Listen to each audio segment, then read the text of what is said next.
Hi guys, today we're going to be reading another book. We're going to be reading Pig Heart Boy by Mallory Blackman. Pig Heart Boy. You're 13, all you want is a normal life. But most normal kids don't need heart transplants. So there's this doctor. He says there's a chance for you. But he also says it's experimental, controversial and risky. And it's never been done before. So I've read this book all the way through, as most of the books I've read in this for these videos. This one is very good. I will probably only read the first chapter. We'll see how long it takes me to read it. And yeah, because it's a very short first chapter. Let me get to the right page. I am drowning in this roaring silence. I am drowning. I'm going to die. I look up through the grey-white shimmer of the swimming pool water. High, high above, I can see where the quality of light changes, the surface. But it is meters above me. I might as well be kilometers. The chlorine stings my eyes. My lungs are on fire. Just one breath. Just one. I have to take a breath, even though I know that I'll be breathing in water. But my lungs are burning, and my blood is roaring, and my whole body is screaming out for air. If I don't take a breath, I'll burst. If I do take a breath, I'll drown. Some choice, no choice. I close my eyes, praying hard, and kick, kick, kick. I open my eyes. The surface of the water seems further away. I'm going to drown. A fact as clear, as real as the silence around me. Part of me, a tiny, tiny part of me, laughs. I am going to drown.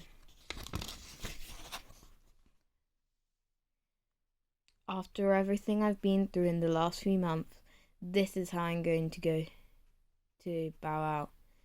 One thought rises up in my mind. One thought. Alex.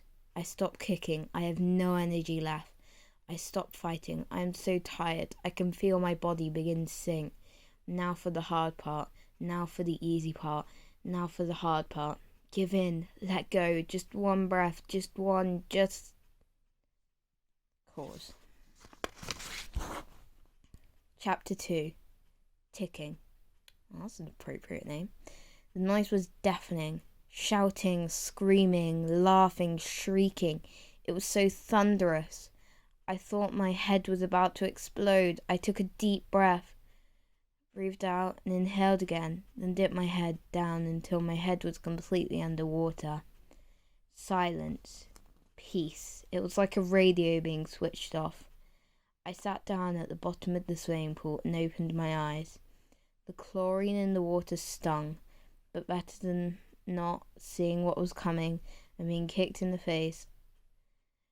I would have liked to stay down there forever, but within seconds my lungs were aching and there came a sharp stabbing pain in my chest.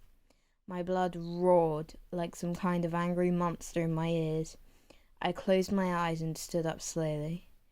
If I had to emerge, it would be at my own pace and in my own time, no matter how much my body screamed at me to take a breath as fast as I could. I was the one in control. Not my lungs. Not my blood. Not my heart. Cam, are you alright? I opened my eyes. Marlon stood in front of me, his green eyes dark and huge with concern. I inhaled sharply, waiting for the roaring in my ears to subside.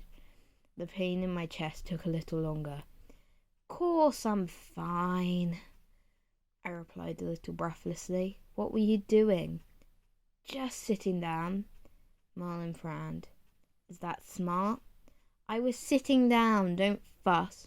Sometimes you're worse than Mum and Dad, I said. If your parents find out that you're here every Tuesday instead of at my house, I'm the one who'll get it in the neck and every other bodily part, Marlon pointed out. I smiled. If you don't tell them, I won't. How can you be so calm about it? Every time we come here, I'm terrified some grown-up who knows your family is going to spot you and tell your parents. Marlin looked around the pool anxiously, as if expecting his words to come true at that precise moment. Marlin, you worry too much. My smile broadened as the pain in my chest lessened. How long were you under the water? A few seconds. Why? I don't think you should. I've heard enough, Marlin. Bog off, I snapped. You're getting on my last nerve now. I know what you were doing and you can stop it, I said firmly. You're beginning to cheese me off. Marlin clamped his lips together tight and looked away. He was hurt and we both knew it. I fought down the urge to apologize. Why should I say I was sorry? Marlin knew how much I hated to be chucked over, but as always, I caved in. Look, Marlin, I got no further. Hey, Marlin, you on for the daredevil dive? Rashid called out. Yeah, come in, Marlin replied. He turned to me. See you in a minute. And with that, he swam off towards the middle of the pool. I waded over to the stairs, the water sloshing around my thighs. I rubbed my eyes, which were still singing, before climbing out. I turned to where Rashid, Nathan, and Andrew were all splashing about. Marlin had just reached them. I didn't want to watch, but I couldn't help it. I couldn't bring myself to look away. Instead, I sat down at the edge of the pool, my legs dangling in the water as I watched my friends. I slided a bit closer until I could hear them as well. Kicking out leisurely with my legs, I looked straight ahead, although I was listening to every word Marlin and the others said. Everyone ready? Asked Rashid. Okay, let's do it. First one to dive and touch the bottom of the pool, then come back and touch the side of the pool wins. Ready, steady, go! In an instant, all 4 boys disappeared under the water. I held my breath as I watched until my lungs started to ache and my heart started to pound. I couldn't stand it any longer.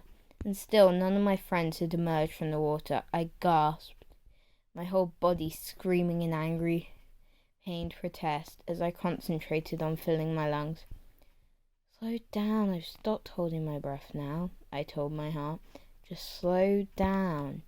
I knew that within the next few weeks I'd no longer be able to come swimming with Marlon and my other friends. I knew it was as surely as I knew my own name.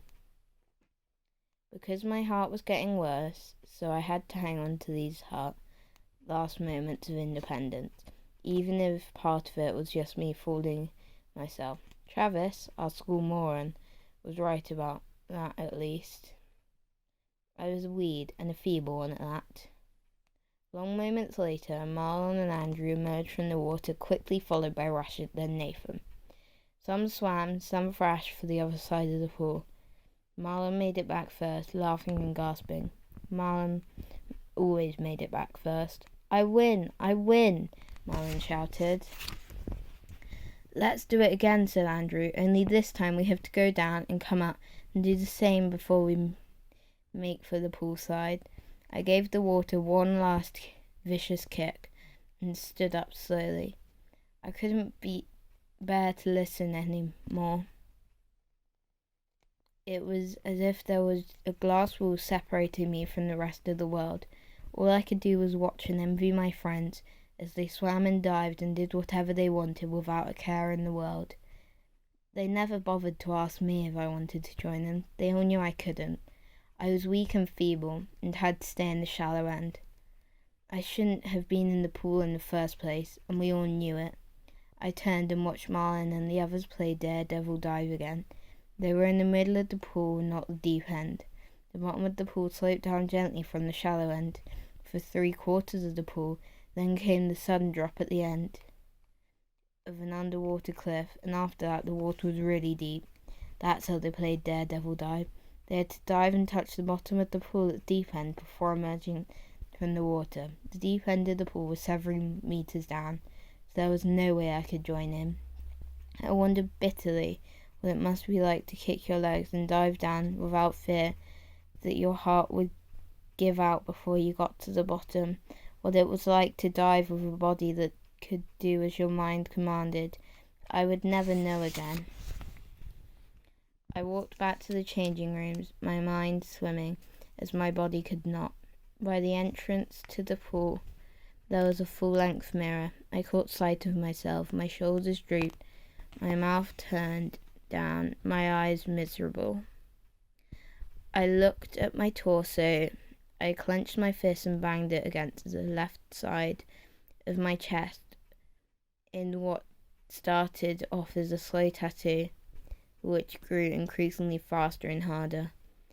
In there I couldn't see it, but I could hear it and feel it, and it was ruining my life. I couldn't do anything. I couldn't run, I couldn't dance, I couldn't play football, I couldn't swim, and it was all because of my heart. I hated it. "Here, Cam. What are you doing?" Marlon called out from the pool. Only then did I remember where I was. Nothing. Look, Marlon, I'm going straight home, okay? Are you alright?" Marlon was immediately concerned. "I'm fine. I'll see you in the park tomorrow," I called back. Okay.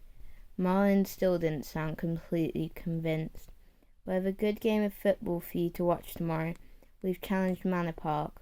My smile faded. "I'll be there," I called out. Without waiting for Marlon to respond, I walked into the changing rooms.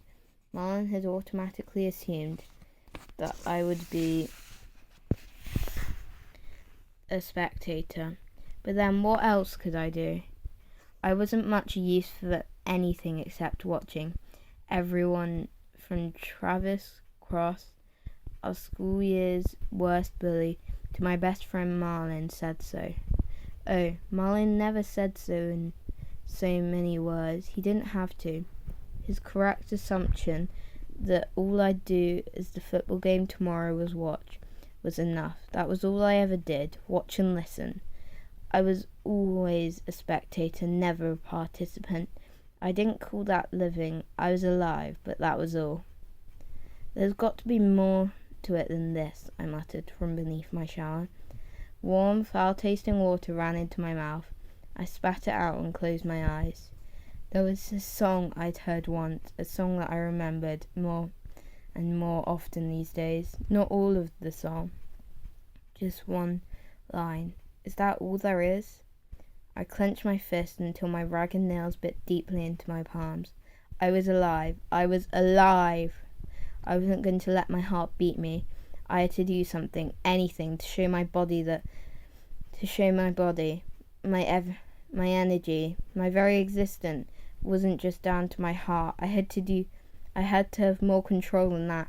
But what could I do? Something for myself, something that was mine and mine alone, something no one else could take away from me. There had to be some way that I could be in control without telling me what I could or could not do. I left the shower and went back to my cubicle to get dressed. What now? I didn't want to go home yet, that was for sure. Home to yet another argument between Mum and Dad. I couldn't stand it. It was as if each of them blazed the other for the way I was. It was driving me crazy, so I'd think of somewhere else to go first. The question was, where? I walked up my quiet road, dragging my heels. So much for my big talk. As usual, I'd done nothing. Instead, I hopped on a bus and headed straight home. I didn't even bother to daydream the way I usually did on my way home. No wild adventures, no safaris, no starship expeditions occupied my mind and my time. Today, I thought about the viral infection I'd caught almost 2 years ago now. A viral infection that had affected my heart. Now, oh so slowly but surely, my heart was weakening. I'd had drugs and pills and potions up to Yazoo. I had to hand it to the doctors at the hospital. They had tried, but their best wasn't good enough. So here I was, just me and my heart, where every beat was like the tick, tick, ticking of a clock, counting down my life.